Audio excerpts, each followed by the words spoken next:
And now submit profile.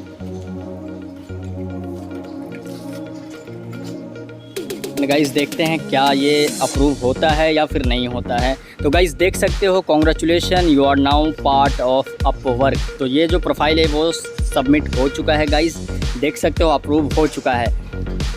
बस आपको जो भी स्टेप्स मैं बताऊंगा इस वीडियो में उसको बस कॉपी करना है या फिर किसी स्पेशलाइज्ड स्किल्स पे उसी तरीके से स्टेप बाय स्टेप उसको कॉपी करना है। आपका जो अपवर्क का प्रोफाइल है वो गारंटेड है ना, वो अप्रूव हो जाएगा। मैंने इसमें स्टेप बाय स्टेप इंस्ट्रक्शन भी नोट कर दिया है, तो वीडियो को एंजॉय करें और वीडियो में जो भी स्टेप्स दिए गए हैं उसके अकॉर्डिंग ही अपना प्रोफाइल क्रिएट करना शुरू करें।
वीडियो में इतना ही guys, I will meet in the next one, bye bye. Hey, Bill, I'm in the mood for a switch up.